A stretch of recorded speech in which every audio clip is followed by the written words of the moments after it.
Hi, ಎಲ್ಲರಿಗೂ ಪರಿಚಯ academy ಸ್ವಾಗತ.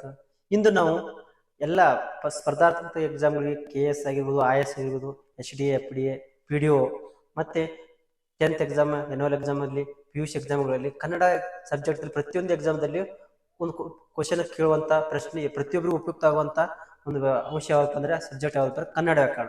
ಆ ಕನ್ನಡ ವ್ಯಾಕರಣ ಬಗ್ಗೆ ವಿಷಯದ ಬಗ್ಗೆ ತಿಳ್ಕೊಳ್ಳೋಣ. ಕನ್ನಡ ವರ್ಣಮಾಲೆಯಲ್ಲಿ ಎಷ್ಟು ವರ್ಣಮಾಲೆಗಳದಾವ ಅಂತ ಕೇಳ್ತಾರ. ಕನ್ನಡ ವರ್ಣಮಾಲೆಗಳು ನೋಡ್ರಿ, ಕನ್ನಡ ವರ್ಣಮಾಲೆ ಒಟ್ಟು ಅಕ್ಷರಗಳು 49 ಅಕ್ಷರಗಳದಾವ. ಹೌದಾ? ಅವುಗಳನ್ನು ಕೆಳಗಿನಂತೆ ವರ್ಗೀಕರಿಸಬಹುದು. ಕನ್ನಡ ವರ್ಣಮಾಲೆಗಳಲ್ಲಿ ಎಷ್ಟು ಪ್ರಕಾರಗಳದಪ್ಪ ಅಂದ್ರೆ ಪ್ರಮುಖವಾಗಿ 3 ಪ್ರಕಾರ ಅದಾವ. ಸ್ವರಗಳು ಮತ್ತು ಸಂಧ್ಯಾಕ್ಷರಗಳು ಬರ್ತಾವ. ಇನ್ನ ಯೋಗವಾಕ್ಯಗಳು, ವ್ಯಂಜನಗಳು. ನೋಡ್ರಿ, ವ್ಯಂಜನಗಳು ಎಷ್ಟಪ್ಪ ಟೋಟಲಿ ಕನ್ನಡ ವರ್ಣಮಾಲೆಯಲ್ಲಿ ಅಂದ್ರೆ 34. ಮತ್ತೆ ಅವು ಯೋಗವಾಕ್ಯಗಳು ಎಷ್ಟಪ್ಪ ಅಂದ್ರೆ 2. ಇನ್ನ ಸ್ವರಗಳು ಎಷ್ಟಪ್ಪ ಅಂದ್ರೆ ಒಟ್ಟು ಕೂಡಿ 13. ಇವು ಬಹಳ ಇಂಪಾರ್ಟೆಂಟ್, ನೆನಪಿಟ್ಕೊರಿ. ಇನ್ನು ಸ್ವರಗಳಂದ್ರೆ ಏನು? ಸ್ವರಗಳಂದ್ರೆ ನೋಡ್ರಿ, ಸ್ವತಂತ್ರವಾದ ಸ್ಪಷ್ಟವಾದ ಉಚ್ಚಾರಣೆಯನ್ನು ಹೊಂದಿರುವ ಅಕ್ಷರಗಳು ಸ್ವರ ಅಂತೀವಿ. ಸ್ಪಷ್ಟವಾದ ಸ್ವತಂತ್ರವಾದ ಉಚ್ಚಾರಣೆ ಹೊಂದಿರುವ ಅಕ್ಷರಕ್ಕೆ ಸ್ವರ ಅಂತ ಕರಿತೀವಿ. ಇನ್ನು ಕನ್ನಡ ವರ್ಣಮಾಲೆಯಲ್ಲಿ ಒಟ್ಟು ಸ್ವರಗಳು ಎಷ್ಟಪ್ಪ ಅಂದ್ರೆ 13. ಈಗಾಗಲೇ ಕರಿತೀವಿ. ಇನ್ನು 2 ಅಕ್ಷರಗಳು ಏನು ಕರಿತೀವಿ ಅಂದ್ರೆ ಸಂಧ್ಯಾಕ್ಷರ ಕರಿತೀವಿ. ಯಾವಪ್ಪ ಅಂದ್ರೆ ಐ ಮತ್ತು ಔ. ಇವೇನು ಸಂಧ್ಯಾಕ್ಷರ ಆಗ್ಯಾವ. ಹೌದಾ? ಇನ್ನು ಸ್ವರಗಳಲ್ಲಿ ಅವು ಯಾವಪ್ಪ ಅಂದ್ರೆ ನಿಮ್ಗೆಲ್ಲ ಗೊತ್ತು, ಇಲ್ಲಿ ಕೊಟ್ಟಿದ್ದಾರೆ ನೋಡ್ರಿ. ಅ, ಆ, ಇ, ಉ, ರು, ಎ, ಐ, ಓ, ಔ. ಇವು ಏನಾಗ್ಯಪ್ಪ ಅಂದ್ರೆ ಸ್ವರಗಳು. ಎಷ್ಟಪ್ಪ ಅಂದ್ರೆ 13. ಇವಾಗ ಕಲ್ತಿದ್ರಿ. ಈಗ ಸ್ವರಗಳಲ್ಲಿ ಪ್ರಕಾರಗಳು ಬರ್ತಾವ. ಅವುಗಳೆಂದ್ರೆ ನೋಡೋಣ, 2 ಪ್ರಕಾರಗಳು. ಅವುಗಳೆಂದರೆ ನೋಡಿ, ಹೃಸ್ವಸ್ವರ, ದೀರ್ಘಸ್ವರ ಅಂತ ಬರ್ತಾವ. ಹೃಸ್ವಸ್ವರ ಮತ್ತು ದೀರ್ಘಸ್ವರ, ಸಂಧ್ಯಾಕ್ಷರ ಎಂದು 3 ಪ್ರಕಾರ. ನೋಡ್ರಿ, ನಾವು ಕಲಿತಿದ್ದು 2 ಪ್ರಕಾರ, ಹೃಸ್ವಸ್ವರ, ದೀರ್ಘಸ್ವರ. ಇನ್ನೊಂದು ವಿಧ ಯಾವಪ್ಪ ಅಂದ್ರೆ ವಿಶೇಷವಾಗಿ ಸಂಧ್ಯಾಕ್ಷರ 3ನೇ ವಿಧ ಆಗೈತಿ. ಈ 3 ವಿಧಗಳಲ್ಲಿ ಹೃಸ್ವಸ್ವರಗಳೆಂದ್ರೆ ಏನು ಅಂದ್ರೆ ಒಂದು ಮಾತ್ರೆ ಕಾಲದಲ್ಲಿ ಉಚ್ಚರಿಸಲಾಗುವ ಸ್ವರಗಳಿಗೆ ಹೃಸ್ವಸ್ವರಗಳೆಂದು ಕರೆಯುವರು. ಏನ್ ಕರೀತಾರೆ? ಒಂದು ಮಾತ್ರ ಕಾಲಾವಧಿಯಲ್ಲಿ ಉಚ್ಚರಿಸುವಂತ ಅಕ್ಷರಗಳನ್ನು ನಾವು ಕರಿತೀವಿ ಹೃಸ್ವಸ್ವರ ಅಂತ ಕರಿತೀವಿ. ಹಂಗಂದ್ರೆ ಅವು ಯಾವುಗಳು? ಅ, ಆ, ಉ, ರು, ಎ, ಓ. ಒಟ್ಟು 6 ಅಕ್ಷರಗಳು ಹೃಸ್ವಸ್ವರಗಳಾಗಿವೆ. ಇನ್ನ ದೀರ್ಘ ಸ್ವರಗಳೆಂದ್ರೆ ಏನಪ್ಪಾ ಅಂದ್ರೆ 2 ಮಾತ್ರ ಕಾಲದಲ್ಲಿ ಉಚ್ಚರಿಸುವ ಸ್ವರಗಳಿಗೆ ದೀರ್ಘ ಸ್ವರಗಳೆಂತೀವಿ. ಅಂದ್ರೆ ಏನು 2 ಮಾತ್ರ ಕಾಲ ಅಂದ್ರೆ? ಸ್ವಲ್ಪ ಹೆಚ್ಚಿನ ಸಮಯದಲ್ಲಿ 2 ಸೆಕೆಂಡ್ ಅಂದ್ರೆ ಈ ಮಾತ್ರೆ ಅಂದ್ರೆ ಅವಧಿ. ಈ ಅವಧಿ ಅವು ಯಾವುಗಳಂತ ತಿಳ್ಕೊಬಂದ್ರೆ 2 ಮಾತ್ರ ಕಾಲದಲ್ಲಿ ಉಚ್ಚರಿಸುವಂತ ಅಕ್ಷರಗಳು ಯಾವಪ್ಪ ಅಂದ್ರೆ ಆ, ಇ, ಉ, ಎ, ಐ, ಓ, ಔ. ಒಟ್ಟು 7 ಅಕ್ಷರಗಳದಾವ. ಎಷ್ಟು ದೀರ್ಘಸ್ವರಗಳು? ಒಟ್ಟು 7. ಅದರಲ್ಲಿ ಸಂಧ್ಯಾಕ್ಷರಗಳು ಎಷ್ಟಪ್ಪ ಅಂದ್ರೆ 2. ಅವು ಯಾವಪ್ಪ ಅಂದ್ರೆ ಐ ಮತ್ತು ಔ ಆಗ್ಯಾವ. ಈಗ ಟಿಪ್ಪಣಿ ನೋಡಿ, ಯಾವುದೇ ಒಂದು ಅಕ್ಷರವನ್ನು ಉಚ್ಚರಿಸಲು ತೆಗೆದುಕೊಳ್ಳುವ ಸಮಯವನ್ನು ಮಾತ್ರೆಗಳಿಂದ ಅಳೆಯಲಾಗುತ್ತದೆ. ಹೆಂಗೆ ನಮಗೆ ಹಾಲನ್ನು ಲೀಟರ್ ಹೇಳ್ತೀವೋ, ಮತ್ತ ನೀರ್ ಬೆಲ್ಲ ಮತ್ತೆ ಈ ವಸ್ತು ತರುವಾಗ ನಾವು KG ಹೇಳ್ತೀವಿ. ಅದೇ ತರ ಸಮಯದ ಅಕ್ಷರವನ್ನು ಉಚ್ಚರಿಸುವಂತ ತೆಗೆದುಕೊಳ್ಳುವಂತ ಸಮಯಕ್ಕೆ ಏನ್ ಕರಿತೀವಿ? ಮಾತ್ರೆ ಅಂತ ಕರಿತೀವಿ. ಹೌದಾ?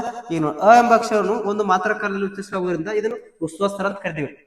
ಇನ್ನ ಹಾಗೆ ಈ ಎಂಬ ಅಕ್ಷರವನ್ನು ಹೃಸ್ವಸ್ವರದ 2ರಷ್ಟು ಸಮಯ ಬೇಕಾಗ್ತೈತಿ. ಹೃಸ್ವಸ್ವರದ 2ರಷ್ಟು ಸಮಯ ಬೇಕಾಗ್ತದೆ. ಅದಕ್ಕಾಗಿ ಅದಕ್ಕೆ ಏನ್ ಕರಿತೀವಿ? ದೀರ್ಘಸ್ವರ ಅಂತ ಕರಿತೀವಿ. ಹೌದಾ? ಇನ್ನು ಸಂಧ್ಯಾಕ್ಷರಗಳು ಯಾವ್ಯಾವು? ಐ, ಔ. ನಿಮ್ಗೆ ಗೊತ್ತೈತಿ. ಸೂಚನೆ: ಐ ಮತ್ತು ಔ ಅಕ್ಷರಗಳು ದೀರ್ಘಸ್ವರಗಳು ಸಂಧ್ಯಾಕ್ಷರಗಳು ಆಗಿವೆ ಎಂಬುದನ್ನು ಮರೆಯದಿರಿ. ಏನಪ್ಪಾ ಅಂದ್ರೆ ಇಲ್ಲಿ ವಿಶೇಷ ಸೂಚನೆ ಕೊಟ್ಟಂದ್ರೆ ಐ ಮತ್ತು ಅವು ಏನಾಗ್ಯಾವ? ಅವೇನಾಗ್ಯಾವ? ಸ್ವರಗಳು ಹೌದು, ದೀರ್ಘ ಸ್ವರಗಳು ಹೌದು ಮತ್ತು ಸಂಧ್ಯಾಕ್ಷರಗಳು ಹೌದು ಅಂತ ನೆನಪಿಡ್ಬೇಕು. ಇನ್ನ ಮುಂದಿನ ವಿಷಯ ತಿಳ್ಕೊರಿ. ಯೋಗವಾಹಕಗಳು. ಯೋಗವಾಹಕಗಳು ಎಂದ್ರೆ ನಿಮ್ಗೆ ಗೊತ್ತೈತಿ. ಹೌದಾ? ಯೋಗವಾಹಕಗಳು ಎಷ್ಟು ಇದಾವಪ್ಪ ಅಂತ ಕೇಳ್ತಾರೆ ಎಕ್ಸಾಮ್. ಬಹಳ ಎಲ್ಲಾ ಎಕ್ಸಾಮ್, ಪ್ರತಿ ಎಕ್ಸಾಮ್ದಲ್ಲೂ ಆಪ್ಷನ್ಸ್ ಕೊಟ್ಟಿರ್ತಾರ. 2, 3, 4, 5. ಸರಿಯಾದ ಉತ್ತರ ಯಾವ್ದೈತಿ? 2 ಆಗಿರ್ತೈತಿ. ಇನ್ನ ಯೋಗವಾಹಕ ಸ್ವತಂತ್ರದ ಉಚ್ಚಾರಣೆಯನ್ನು ಹೊಂದಿಲ್ಲದ ಹಾಗೂ ಸ್ವರ ವ್ಯಂಜನಗಳ ಸಹಾಯದಿಂದ ಮಾತ್ರ ಉಚ್ಚರಿಸಿಕೊಡುವ ಅಕ್ಷರಗಳನ್ನು ಯೋಗವಾಹಕಗಳನ್ನು ಕರೆಯುವರು. ನೋಡ್ರಿ, ಯೋಗವಾಹಕ ಅಂದ್ರೆ ಏನಪ್ಪಾ ಅಂದ್ರೆ ಅದು ಸ್ವತಂತ್ರವಾಗಿ ಉಚ್ಚಾರಣೆ ಮಾಡೋಕ್ಕಾಗಲ್ಲ. ಅದು ಸ್ವರದ ಸಹಾಯದಿಂದ ಅಥವಾ ವ್ಯಂಜನ ಸಹಾಯದೊಂದಿಗೆ ಉಚ್ಚಾರಣೆ ಮಾಡುವಂತ ಅಕ್ಷರಗಳನ್ನು ಕರಿತೀವಿ ನಾವು ಯೋಗವಾಹಕಗಳು ಅಂತ ಕರಿತೀವಿ. ಹೌದಾ? ಈಗ ಯೋಗವಾಹಕಗಳು ಎಷ್ಟಪ್ಪ ಅಂದ್ರೆ 2. ಅವು ನೋಡ್ರಿ, ಈ ಕೊಟ್ಟಿದೆ. ಅವು ಪ್ರತ್ಯೇಕ ಸ್ವತಃ ಉಚ್ಚಾರಣೆ ಮಾಡಕ್ಕಾಗಲ್ಲ, ಆಗೋದಿಲ್ಲ. ಇನ್ನೊಂದು ಅಕ್ಷರದ ಸಂಬಂಧವನ್ನು ಹೊಂದಿದ್ದಾಗಲೇ ಅವು ಉಚ್ಚಾರಣೆ ಮಾಡಕ್ ಬರ್ತೈತಿ. ಯೋಗ ಎಂದರೆ ಸಂಬಂಧ, ವಾ ಅಂದ್ರೆ ಹೊಂದಿದ ಅರ್ಥ. ಅದರಿಂದ ಒಂದು ಅಕ್ಷರದ ಸಂಬಂಧ ಹೊಂದಿದ ಮೇಲೆ ಆ ಅಕ್ಷರ ಉಚ್ಚಾರಣೆ ಮಾಡಲು ಬರುವುದಕ್ಕೆ ಇವಕ್ಕೆ ಯೋಗ ವಾಕ್ಯಗಳಿಂದ ಹೆಸರು ಬಂದಿದೆ.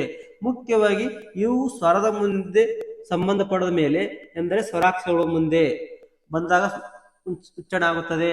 ಅಂ, ಇಂ, ಎಂ, ಅಂ, ಓಂ, ಓಂ, ಅಂ, ಯಹ, ಉಹ ಹೀಗೆ ಸ್ವರದ ಸಂಬಂಧದಿಂದಲೇ ಉಚ್ಚರಿಸಬಹುದಲ್ಲದೆ ಅದಲ್ಲದೆ ಹೀಗೆ ಯಾವ ಅಕ್ಷರ ಸಂಬಂಧವಿಲ್ಲದೆ ಬರೆದರೆ ಅದು ಉಚ್ಚಾರಣೆ ಮಾಡಲು ಬರುವುದು ಇಲ್ಲ.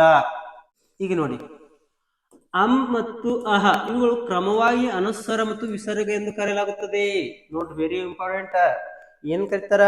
ಅಮ್ಮನ್ನು ಏನೆಂದು ಕರಿತೇವೆ? ಅನುಸ್ವರ ಅಂತ ಕರಿತೀವಿ. ಅಹವನ್ನು ಏನಂತ ಕರಿತೀವಿ? ವಿಸರ್ಗ ಅಂತ ಕರಿತೀವಿ. ನೆನಪಿಟ್ಕೋರಿ. ಇನ್ನು ಅನುಸ್ವರ, ಇಲ್ಲಿ ಅ ಅಕ್ಷರ ಜೊತೆ ಇರುವ ಅಂ ಇದು ಏನಂತ ಅಂ ಮಾತ್ರ ಅನುಸ್ವರವಾಗಿದೆ. ಇಲ್ಲಿ ವಿಸರ್ಗ, ಇಲ್ಲಿ ಅಕ್ಷರ ಜೊತೆಯಲ್ಲಿರುವ ಸೊನ್ನೆಗಳ ಸಂಕೇತ ಮಾತ್ರ ವಿಸರ್ಗವಾಗಿದೆ. ಯೋಗ ಎಂಬುದು ಯುಜ ಅಂದರೆ ಕೂಡು ಎಂದು, ವಹ ಎಂಬುದು ಧಾತುವಿನಿಂದ ಹುಟ್ಟಿಕೊಂಡಿದೆ, ಕೂಡಿ ಹೋಗುವ ಎಂಬ ಅರ್ಥವನ್ನು ಕೊಡುತ್ತದೆ. ಆದ್ದರಿಂದ ಯೋಗವ ಹಾಗಂದರೆ ಯಾವುದಾದರೂ ಒಂದು ಅಕ್ಷರ ಸಂಬಂಧವಿಲ್ಲದೆ ಉಚ್ಚರಿಸಲಾಗದ ಅಕ್ಷರ ಒಂದು ತಿಳಿಯಬೇಕು. ವ್ಯಂಜನಗಳು, ವ್ಯಂಜನಗಳು ವರ್ಣಮಾಲೆಯಲ್ಲಿ ಎಷ್ಟಪ್ಪ ಅಂದ್ರೆ 34. ವ್ಯಂಜನ ಅಂದರೆ ಏನು? ಸ್ವರಗಳ ಸಹಾಯದಿಂದ ಮಾತ್ರ ಸ್ಪಷ್ಟವಾಗಿ ಉಚ್ಚರಿಸಲು ಸಾಧ್ಯವಾಗುವ ಅಕ್ಷರಗಳನ್ನು ಕರಿತೀವಿ ವ್ಯಂಜನ ಅಕ್ಷರ ಕರಿತೀವಿ. ಹೌದಾ? ಇವು 36 ಅಕ್ಷರಗಳದಾವ. ಗುಂಪು ವ್ಯಂಜನಗಳನ್ನು ಕರೆಯಲಾಗುತ್ತೈತಿ. ಈಗ ವ್ಯಂಜನಗಳಲ್ಲಿ ವರ್ಗೀಯ ವ್ಯಂಜನ ಮತ್ತು ಅವರ್ಗೀಯ ವ್ಯಂಜನ ಅಂತ ಕರೀತಾರ. 2 ಗುಂಪುಗಳಾಗಿ ವಿಂಗಡಿಸಲಾಗೈತಿ. ಇನ್ನು ವರ್ಗೀಯ ವ್ಯಂಜನಗಳು ಯಾವಪ್ಪ? ವರ್ಗೀಯ ವ್ಯಂಜನ 25. ವ್ಯವಸ್ಥಿತವಾಗಿ ಜೋಡಿಸಿದ ವ್ಯಂಜನ ಏನ್ ಕರಿತೀವಿ ಅಂದ್ರೆ ವರ್ಗೀಯ ವ್ಯಂಜನ ಕರಿತೀವಿ. ಎಷ್ಟು ಗುಂಪುಗಳಾಗಿ ಮಾಡ್ಯಾರ? 5 ಗುಂಪುಗಳಾಗಿ ಮಾಡ್ಯಾರ. ಎಷ್ಟು ಮಾಡ್ಯಾರಿ? 5 ಗುಂಪು ಮಾಡ್ಯಾರ. ವರ್ಗೀಯ ವ್ಯಂಜನಗಳ ಎಷ್ಟು ಮಾಡ್ಯಾರ? 5 ಗುಂಪು ಮಾಡ್ಯಾರ. ಟೋಟಲಿ ವರ್ಗೀಯ ವ್ಯಂಜನಗಳು ಎಷ್ಟು? 25.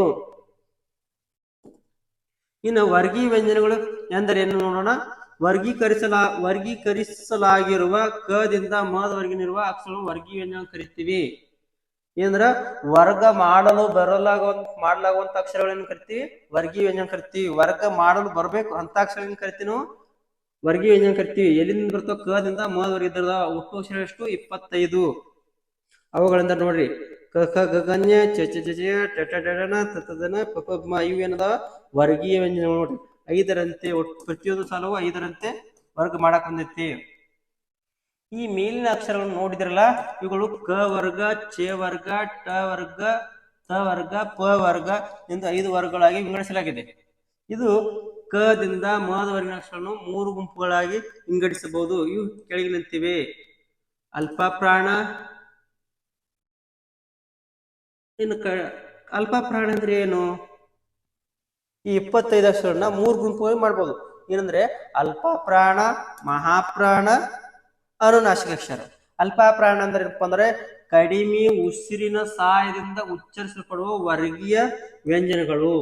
ಕಡಿಮೆ ಉಸಿರಿನ ಸಹಾಯದಿಂದ ಉಚ್ಚರಿಸಲ್ಪಡುವಂತ ವರ್ಗೀಯ ವ್ಯಂಜನ ಕರಿತೀವಿ ಅಂದ್ರೆ ನಾವು ಅಲ್ಪ ಪ್ರಾಣ ಅಕ್ಷರ ಅಂತ ಕರಿತೀವಿ.